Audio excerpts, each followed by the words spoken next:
I want to move on to another topic with Arnie and David.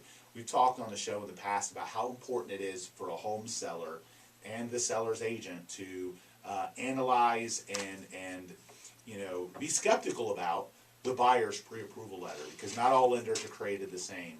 And I think that sometimes home sellers think that a pre-approval from one lender is the same as one from another. I think it'd be an important topic for home sellers to understand what goes into that, as well as to whether or not they want to have some say in who the buyer should be qualified from.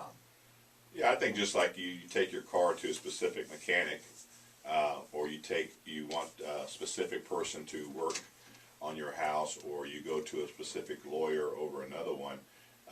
Not all mortgage people are created the same, and not all realtors are created the same for that matter. Not all insurance people are created the same, right?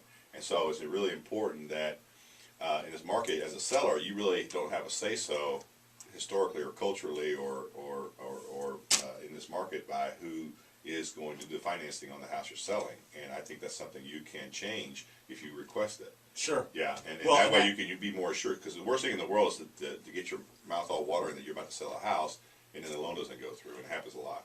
So the interesting thing is that we've had home sellers come in and say, hey, I want this lender to qualify the buyer, and there's nothing that prevents that. Now, they can't require the buyer to use that lender for the loan. Right. They can only require that lender to qualify the buyer if it's specifically requested by the seller only, not the real estate broker, not the agent. But if the seller says, hey, I want this guy to qualify, then we can honor that instruction. And I think it's important because, again, like you said, there are some lenders that will qualify someone on a phone call just from verbal information, and then find out that, their income's half of what they stated in terms of what they claimed on their taxes, or their credit's not as good as they stated, whereas other lenders are going to go into more depth with that person. Yeah, if you're a lender right now and you're pre-qualing people, and your idea of being a good lender is pre-qualing as quickly as possible just based on the phone call, then you're doing your clients a disservice, you're doing your realtors a disservice, because I can't tell you how many times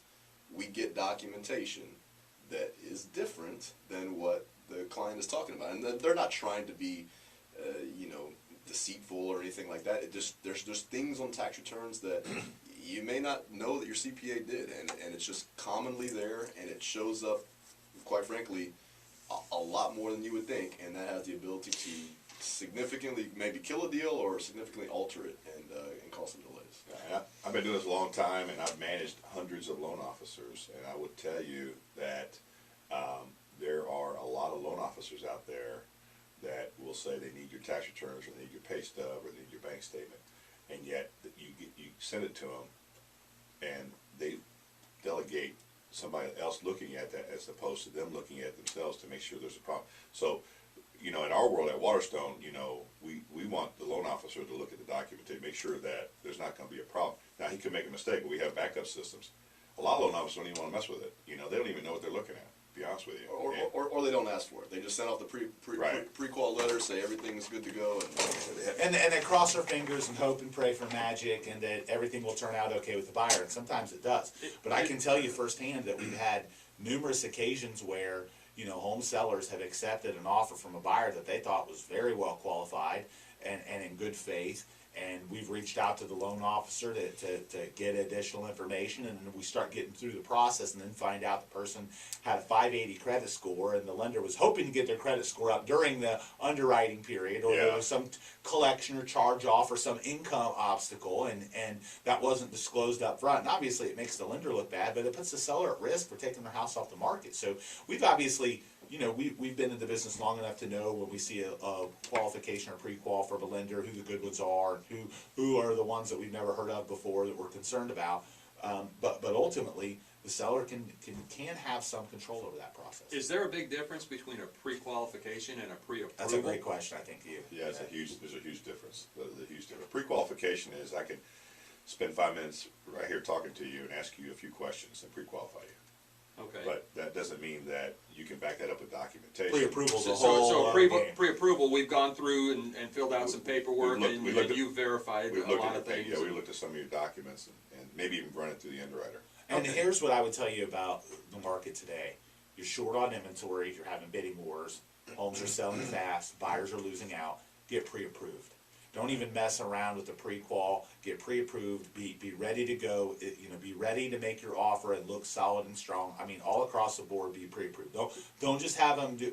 Go through the preliminaries of a pre-qual. Get pre-approved. So let me ask you a question. So does a cash contract trump a finance contract only because the seller has the perception it's going to take longer to close the finance contract? That's part of it. I also think there's risk, and specifically a seller thinks that cash buyers less likely to nickel dime on inspections because they have money, so they're not going to be as cheap. That's the perception, not always the fact, but that's the perception.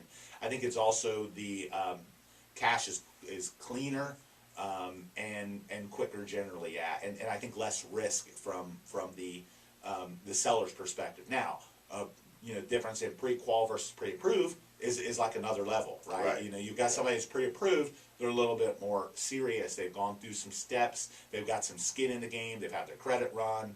That obviously looks better than even a pre-qual. So the difference between a pre-approval and cash isn't as big as the difference between cash and a pre-qual. Now, do you see that a cash offer typically comes in less than a financed offer does? Right now, really not that much. Really? Because the market is so healthy that the sellers are saying, I'm not. So what? You got cash. I'm not worried about my appraisal anymore, right? We know that used to be the issue, right? And we used to have the issue that we were worried about the appraisal. Don't really have much of that problem anymore. But generally, cash wants a discount. Not as big of a discount as we saw a year and 2 years ago, but they do want a discount.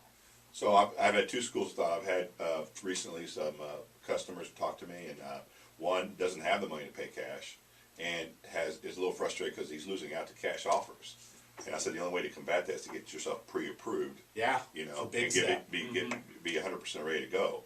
Okay, and maybe the next step is not to beat up the seller so many on repairs and stuff like Correct. that. Yeah, be really clean with your terms, and then work with a really good agent like the Duncan Duo.